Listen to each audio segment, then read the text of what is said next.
देखो देखो, बिल्कुल न्यू रेसिपी, इतना टेस्टी कि उंगली चाटते चाटते उंगली खा भी जाओगे, पता भी नहीं चलेगा। ये है दुबई का वायरल पराठा बर्गर, नहीं पराठा नहीं, बर्गर बर्गर बर्गर।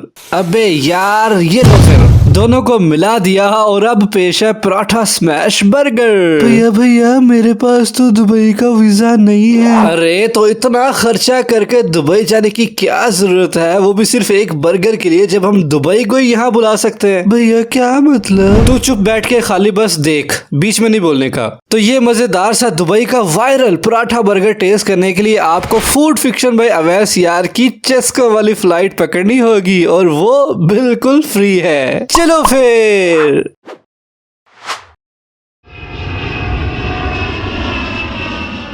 तो भैया एंड भाभी, जंगल आंटीज, मजेदार से पराठे बनाने के लिए ना यहाँ पे हम लोगों ने डो तैयार करनी है। और डो तैयार करने के लिए यहाँ पे हमने आधा किलो मैदा ले लिया है, और उस आधा किलो मैदे में सबसे पहले हम डालेंगे 1 टीस्पून नमक, और उसके बाद इसमें चले जाएगी 1 टीस्पून चीनी, और उसके बाद ये आ गया हाफ टी स्पून से भी कम है बेकिंग पाउडर, मतलब कि तकरीबन 2 से 3 चुटकियां जो है ना वो आपने इसमें शामिल कर देनी है। और उसके बाद जो सबसे इंपॉर्टेंट चीज है ये है जी घी। आपने ऑयल नहीं डालना, आपने घी शामिल करना है तकरीबन 3 टेबल स्पून। बस फिलहाल तो यही सारी चीजें थी। सबसे पहले घी को ना मैदे के साथ ड्राई मिक्स करें, तो जब ये हल्का हल्का मिक्स होना शुरू हो जाएगा, घी इसके अंदर गुम जाएगा, फिर आपने इसके अंदर पानी शामिल करना शुरू कर देना है। पानी आपने एकदम से सारा नहीं डाल देना, वो फिर आपसे हैंडल नहीं होगा। तो आपने थोड़ा थोड़ा ग्रेजुअली जो है पानी डालते जाना है, और इसको इस तरह बिल्कुल जैसे आप रोटी बनाने के लिए आटे को गूंदते हैं ना, उसी तरह से आपने इसको गूंद लेना है। मतलब कि इस डो को ना आपने सख्त नहीं गूंदना, आपने जैसे रोटी का आटा बनता है ना वैसे नरम डो आपने तैयार करनी है। इसलिए ये बिल्कुल मुश्किल नहीं है। शुरू शुरू में ये जो डो है वो आपके हाथों के साथ चिपकेगी, लेकिन जैसे जैसे आप इसको गूंदते चले जाएंगे ना, वो आपके हाथों से छूट के एक प्रॉपर एक अच्छी डो की शक्ल में आना शुरू हो जाएगी। बस तुसी हिम्मत नहीं छड़नी, और जब ये आपको हल्का सा ड्राई महसूस होगा तो थोड़ा थोड़ा बिल्कुल 2-2 कतरे पानी डाल के ना आपने इसको गूंद लेना है। देखो देखो, जब मैंने कर लिया तो यार आप भी कर ही लोगे। और देखे माशाल्लाह परफेक्ट हमारी नरम डो जो है वो बिल्कुल तैयार हो चुकी है। इसका एक पेड़ा सा बड़ा सा बना के ना यहाँ पे रख के अब हमने क्या करना है कि उसके ऊपर लगा देंगे कुकिंग ऑयल, और कुकिंग ऑयल को हाथों के साथ ना पूरी डो के ऊपर फैला देंगे। होता पता क्या, अगर हम इसको ऐसे ही रख देंगे ना कुकिंग ऑयल लगाए बगैर, तो इसके ऊपर एक हार्ड सी लेयर आना शुरू हो जाती है। वो अगर आ गई ना तो सारी आपकी मेहनत जाया हो जाएगी। तो हमें बिल्कुल भी नहीं चाहिए, इसलिए कुकिंग ऑयल को लगाया जाता है ताकि हमारी जो डो है वो सॉफ्ट रहे। बस इसके ऊपर ढक्कन लगा के इसको रेस्ट करने के लिए तकरीबन आधे घंटे के लिए रख देंगे। अब चलते हैं प्रोग्राम के बकिए हिस्से के जानिब। अब यहाँ पे हमने इसके अंदर डलने वाली टिक्कियां तैयार करनी है, और टिक्कियां हम तैयार करेंगे देसी तरीके के साथ, क्योंकि बहुत सारे लोगों के पास मशीन नहीं होती।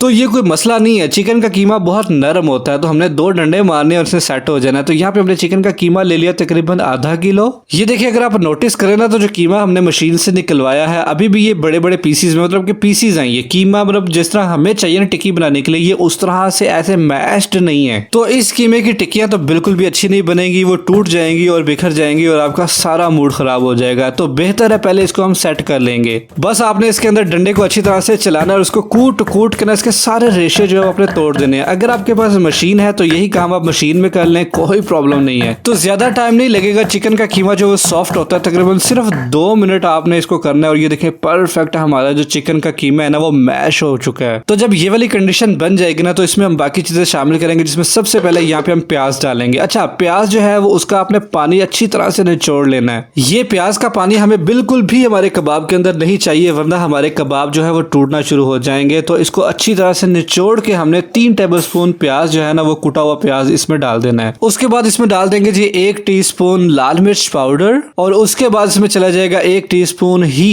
नमक। ये आ गए जी हाफ टीस्पून हल्दी। उसके बाद इसमें डाल देंगे 1 टीस्पून सूखे धनिया का पाउडर। इससे बड़ी प्यारी खुशबू जो है हमारे कबाब में से आएगी, ये जरूर शामिल करना है आपने। और अगली चीज इसमें जाएगी गरम मसाला पाउडर है, ये बड़ा प्यारा फ्लेवर लेके आएगी हमारे कबाबों के अंदर, ये भी एक लाजमी चीज है। चले जी, उसके बाद 1 हरी मिर्च को बारीक बारीक चॉप करके ना वो भी इसमें शामिल कर देंगे। और उसके बाद ये आ गया अदरक और लहसुन का पेस्ट, तकरीबन 1 टेबलस्पून इसमें डाल देंगे। और उसके बाद आ जाएगी इसमें हल्की सी खटास ऐड करेंगे, लेमन का जूस डालेंगे तकरीबन 3 टेबलस्पून। थोड़ा सा मुट्ठी भर हरा धनिया जो इसकी खूबसूरती को मजीद 4 चांद लगा देगा। और इसमें भी हम घी शामिल करेंगे, तकरीबन 2 टेबलस्पून काफी रहेगा। इससे हमारे जो कबाब है ना बड़े सॉफ्ट सॉफ्ट बनेंगे, बिल्कुल वही चीज हमें चाहिए। चलिए जी, फिलहाल यही सारी चीजें थी। हाथों को मैंने अच्छी तरह से वॉश कर लिया है। अब आपने इन सारे चीज़ों को ना अच्छी तरह से यहाँ पे मिक्स कर लेना है। मैं कहता हूँ भाई साहब इंशाल्लाह जब आप ये कबाब खाओगे ना तो आपको चस्का आ जाएगा। और इसको मिक्स करते करते मुझे याद आया कि इसकी बाइंडिंग के लिए एक चीज़ तो रह गई है, तो यहाँ पे हम डालेंगे ब्रेड क्रम्स तकरीबन 4 टेबलस्पून। ये ब्रेड क्रम्स ना हमारे कबाब के अंदर बाइंडिंग का काम करेंगे। तो दोबारा से हमने अच्छी तरह से इसको सारे मटेरियल को मिक्स कर लेना है और उसके बाद फाइनली इसको हमने दोबारा से थोड़ा डंडा चला के ना सिर्फ 1 मिनट के लिए इसको मजीद कूट लेना है, ताकि सारे स्पाइसेस और चिकन जो है वो यकजान हो जाए और बड़ा एक स्मूथ सा मटेरियल हमें मिल जाए जिसके हम इजीली कबाब जो है वो बना सकें। लो जनाब, तकरीबन सिर्फ 1 मिनट हमने इसको कूटा है और ये अपनी परफेक्ट शेप के अंदर ये मटेरियल आ गया है। अब कबाब बनाने से पहले हमने इसको रेस्ट देनी है और रेस्ट देने के लिए हमने इसको रख देना है फ्रिज में कम से कम 15 मिनट के लिए। अच्छा, तो जब तक ये रेस्ट कर रहा है तब तक हम लोग इसमें डलने वाली सॉस तैयार कर लेते हैं। और यम्मी एंड डिलीशियस सॉस बनाने के लिए हमने छोटे से एक बाउल के अंदर 4 टेबलस्पून मेयोनीज ऐड की है। ये है तो बड़ी बेसिक सी सॉस, लेकिन जब आप खाएंगे ना तो इंशाल्लाह उंगलियां चाटते रह जाएंगे। अच्छा, तो मेयोनीज के अंदर ऐड करेंगे तकरीबन 3 टेबलस्पून टोमेटो केचप और उसके बाद इसमें चला जाएगा 1 टेबलस्पून व्हाइट विनेगर, सफेद सिरका आपने इसमें डाल देना है। ये आ गया तकरीबन ½ टीस्पून नमक और 1 टीस्पून आपने इसमें दरदरा मिर्च, कुटी हुई जो लाल मिर्च होती है ना, वो शामिल कर देनी है। लो जनाब, सारी चीजें पूरी हो गई हैं। अब आपने इसको अच्छी तरह से मिक्सी कर लेना और हमारी सॉस ने जो है परफेक्ट कलर पकड़ना शुरू कर दिया है। और अच्छी तरह से मिक्स करने के बाद इसकी देखिए ये वाली कंसिस्टेंसी मुझे थोड़ी सी हार्ड लग रही थी, तो हमने क्या किया, तकरीबन 2 टेबलस्पून इसमें मजीद पानी शामिल कर दिया और इसको दोबारा से अच्छी तरह से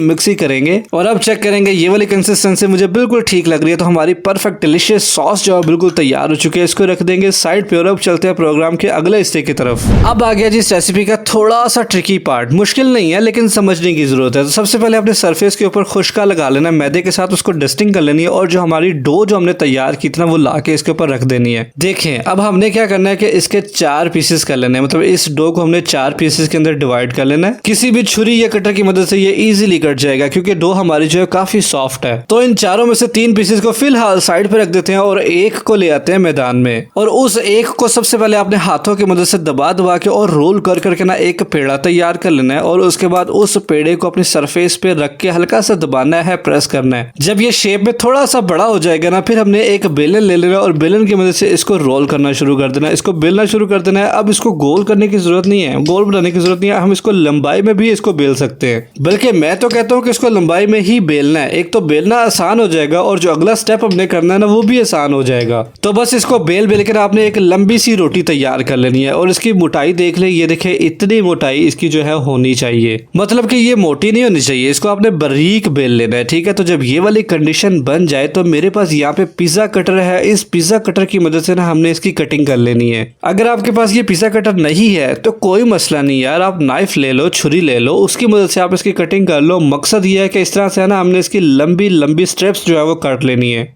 अब ट्रिकी मैंने शुरू में इसलिए कहा था क्योंकि ये थोड़ा सा टाइम टेकिंग प्रोसेस हो सकता है, लेकिन ये मुश्किल नहीं है, ये आप भी कर सकते हैं, बहुत ही आसानी के साथ हो जाएगा, इसलिए घबराने की बिल्कुल भी जरूरत नहीं है। तो बस जब ये हमारी लंबी स्ट्रिप्स कट जाए, बेसिकली ये जो स्ट्रिप्स है ना इन्हीं ने हमारे पराठे के लच्छे तैयार करने हैं। तो जब ये रेडी हो जाएंगे अब हमने इसके ऊपर ऑयलिंग करनी है। ब्रश के साथ ऑयलिंग कर ले या किसी भी तरीके के साथ आप हाथ के साथ ऑयलिंग कर सकते हैं, लेकिन ऑयल इसके ऊपर यहाँ पे लगाना बहुत ज़्यादा ज़रूरी है। और ऑयलिंग जब हमारी हो जाए तो हमने अब क्या करना है कि इसके ऊपर हल्का ना मैदे को डस्ट कर देना है। चलें जी, अब ये हमारा सारा प्रोसेस तो हो गया रेडी। अब हमने क्या करना है कि एक साइड से हमने सारी स्टेप्स को जो है वो इकट्ठा करना शुरू कर देना है, रोल करना शुरू कर देना है। और रोल करते करते ये सारी स्टेप्स जो है देखे एक लंबी मोटी रस्सी की शक्ल में आ गई हैं। अब आपने हल्का ना इसको स्ट्रेच ज़रूर करना है। यहाँ पे हल्का स्ट्रेच करेंगे ना तो ये जो स्ट्रिंग्स हैं ये मजीद खुलेंगी। तो इन स्ट्रिंग्स को अब आपने क्या करना है कि एक सिरे से इस तरह से आपने रोल करना शुरू कर देना है। ये देखिए इस तरह से बड़ी आसानी के साथ ये आहिस्ता इसको रोल करते जाए और जो आगे की स्ट्रिंग होगी उसको हल्का सा खींच के ना फिर उसको आपने रोल करते जाना है। देखिए जी माशाल्लाह इसको हम आहिस्ता स्ट्रेच करते हुए रोल करते हुए जा रहे हैं और ये माशाल्लाह परफेक्ट अपनी शेप के अंदर आता जा रहा है। जो आखिरी सिरा होगा ना उसको इस तरह से नीचे की तरफ दबा के इसके अंदर फिक्स कर देंगे। और फाइनली ये देखिए कितना ही खूबसूरत हमारा पेड़ा जो है बिल्कुल तैयार हो चुका है। इसी तरह से हमने जो बाकी पेड़े हैं वो भी तैयार कर लेने हैं। और बाकी पेड़े तैयार करने के बाद अब ये बेचारे थक गए हैं, बड़ी मेहनत करके आए हैं, इनको रेस्ट करने देते हैं। और रेस्ट करने से पहले इसके ऊपर ऑयल के साथ हमने ब्रशिंग कर देनी है। इससे ये होगा कि हमारे पेड़े जो है ना मजीद सॉफ्ट हो जाएंगे। तो इसको रख देंगे 10 मिनट के लिए। चलते हैं प्रोग्राम के अगले हिस्से की जानिब। यहाँ पे हमने जो चिकन का कीमा तैयार किया था ना, कूट के रखा हुआ था, वो ले आना है। और अब हमने इसकी टिक्कियाँ तैयार करनी है। अब टिक्की जो है ना वो थोड़े बड़े साइज की बनेगी, तो इसलिए एक बड़ा पोर्शन आपने ले लेना है और सबसे पहले हाथों के साथ उसको दबा दबा के उसके अंदर अगर कोई एयर है तो उसको रिलीज कर दें। अच्छी तरह से दबा दबा के कीमे को जो वो यकजान कर लें। तो फिर उसके बाद हाथों को रोल करने के साथ साथ ना हमने इसकी एक टिक्की की शेप बनानी शुरू कर देनी है। ऊपर से प्रेस करते जाएंगे, हाथ को घुमाते जाएंगे और इस अंगूठे की मदद से हल्का हल्का प्रेस करेंगे ना तो किनारे भी इसके जो है वो जुड़ते चले जाएंगे। तो बड़ी आसानी के साथ एक बड़ी सारी टिक्की जो हमारी तैयार हो जाएगी। इसका साइज जो है वो नॉर्मल टिक्की या नॉर्मल कबाब से ना थोड़ा सा बड़ा होगा, ठीक है। तो इस साइज के आपने कबाब जो है बाकी भी तैयार कर लेने हैं और उसके बाद इसको ला के डाल देंगे गर्म ऑयल में। अब ये ऑयल हमारा बहुत ज्यादा गर्म नहीं है, ठीक है, मीडियम सा हॉट ऑयल है जिसके अंदर हमने अपना टिक्की जो कबाब है ना वो रख दिया है। अब इसको हमने फ्राई कर लेना है दोनों साइड से।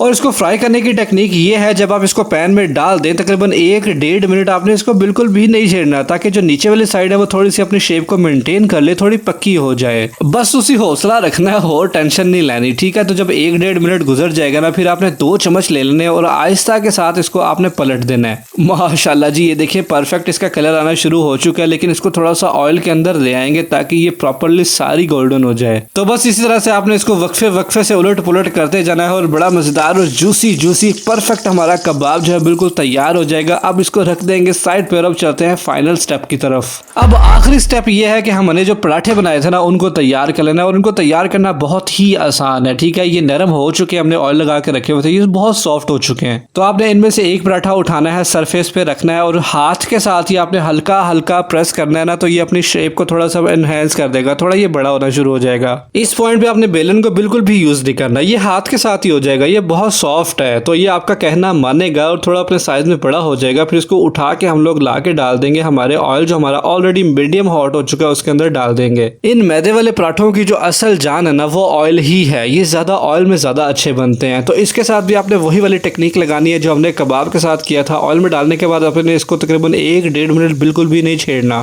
ताकि इसकी एक साइड जो है वो खूबसूरत सा कलर पकड़ ले। जब 1-1.5 मिनट हो जाएगा तो उसके बाद आपने इसको इस तरह से पलट देना है। ये देखे जी माशाल्लाह कितना ही परफेक्ट और कितना प्यारा गोल्डन सा कलर हमारे पराठे के ऊपर आ गया है। बस इसी तरह से हमने दूसरी साइड से भी इसको पका लेना है। और हाँ, इस पॉइंट पे आपकी जो फ्लेम है ना वो लो होनी चाहिए। अगर आपने फ्लेम को हाई रखा तो ये बाहर से तो बड़ी क्रिस्पी और बड़ी जल्दी पक जाएंगे और अंदर से कच्चे रह जाएंगे, तो वो चीज़ हमें बिल्कुल भी नहीं चाहिए। इसलिए आपने इसको लो फ्लेम के ऊपर फ्राई करना है और यही लो फ्लेम वाला जो फार्मूला है यही आपने जब हमने टिक्कियाँ कबाब तैयार किए थे ना उसके लिए भी आपने यही फार्मूला लो फ्लेम वाला लगाना है। चले जी माशाल्लाह दूसरी साइड से भी ये अच्छी तरह से कुक हो चुका है। इसका कलर देखे यार कितना प्यारा आ गया, मुझे तो अभी से ही मुंह में पानी आना शुरू हो चुका है। इसको यहाँ से उठा लेंगे और आपने बिल्कुल परेशान नहीं होना, इसके अंदर जो एक्सेसिव ऑयल होता है ना वो ड्राई हो जाता है, वो निकल जाता है। तो आपको खाते वक्त बिल्कुल भी महसूस नहीं होगा कि ये इतने ज्यादा ऑयल में फ्राई हुए हैं। तो ये एक पराठा हमारा परफेक्टली रेडी हो चुका है, इसको उठा के रख लेंगे साइड पे और इसी तरह से आपने बाकी पराठे जो है वो तैयार कर लेने। अब चलते हैं हम लोग फाइनल असेंबलिंग की तरफ। तो ये आगे हमारे पराठे जो हमने तैयार किए थे 1, 2, 3 और ये चौथा पराठा हमारा जो तैयार हुआ था, ये सब आगे है। इसको थोड़ा सा साइड पे करते हैं और जो कबाब हमने तैयार किए थे वो भी ला के रख लेंगे और जो हमने यमी यमी सॉस तैयार की थी ना यार वो भी ला के यहाँ पे रख लेंगे। और प्रोसेसिंग के लिए मैंने एक छोटी सी ट्रे यहाँ पे रख ली है। अब मैं क्या करूंगा, यहाँ से एक पराठा हमने इस तरह से उठाना है और उसके अंदर ना हल्का हल्का आपने छुरी को चला लेना है और उसकी एक कटिंग बना लेनी है। उसके बाद आपने इसको इस तरह से खोल लेना है। बेफिक्र हो जाए, ये अंदर से पका हुआ लग रहा होगा क्योंकि अंदर से ब्राउन नहीं है ना, गोल्डन कलर नहीं है, लेकिन ये पका हुआ है। अच्छा, तो सबसे पहले हमने यहाँ पे लगानी है जो यम्मी एंड डिलीशियस सॉस हमने तैयार की है ना यार, दिल खोल के लगाओ, मुझे सॉसी जो है ना जूसी चीजें पसंद है। तो इसकी एक साइड पे इस तरह से सॉस लगाने के बाद यहाँ पे हम रख देंगे जी सलाद का पत्ता। ये मिल ही नहीं रहा था, पता नहीं बड़ी मुश्किल दूसरे पिंड से ढूंढ ढांड के लेके आए हैं। हाँ, अगर आप आइसबर्ग अफोर्ड कर सकते हो तो आप आइसबर्ग लगा लो, उससे आपका टेस्ट मजीद बढ़ जाएगा। इसके बाद मुझे फील हो रहा था सॉस थोड़ी है, तो मैंने थोड़ी सी सॉस जो है दूसरे पीस के ऊपर भी लगा दी है। और अब ये जो यम्मी यम्मी हमने कबाब तैयार किया है ना, ये लाके इसके अंदर रख देंगे। बस सारा काम तो हो गया। अब हमने इसका जो दूसरा हिस्सा इसके ऊपर इस तरह से रख देना है और ये हमारा परफेक्ट दुबई का वायरल पराठा बर्गर जो है बिल्कुल तैयार हो चुका है। दिल कर रहा है दोबारा से चक्की मार लूं। यार बाकी बातें तो साइड पे, मजाक के अलावा ये वाकई बड़े मजेदार थे। मतलब मुझे पसंद आए, मेरी सारी फैमिली को पसंद आए, और ये कैसे उड़े हैं ना, मैं आपको बता नहीं सकता कि कैसे गायब हुए हैं। एक नई चीज है, नया फ्लेवर है, नया टेस्ट है, तो अगर आप वही शॉर्मा बर्गर वगैरह खा के थक चुके हैं तो आपको ये जरूर ट्राई करना चाहिए। किसी दिन छुट्टी वाले दिन फुर्सत के साथ ये लाजमी बनाना क्योंकि मैं मानता हूँ थोड़ा सा लंबा प्रोसेस है लेकिन वर्थ मेकिंग है। तो कैसी लगी आपको मेरी वायरल दुबई पराठा बर्गर की रेसिपी, मुझे अपने कमेंट सेक्शन में यार लाजमी बताया करो। जाने से पहले वीडियो को लाइक जरूर किया करो। मैं मिलूंगा इंशाल्लाह आपसे अगले और किसी बहुत ही जबरदस्त रेसिपी वीडियो के साथ। तब तक के लिए मुझे दुआ में जरूर याद रखिएगा और मेरा इंतजार कीजिएगा। अल्लाह हाफिज।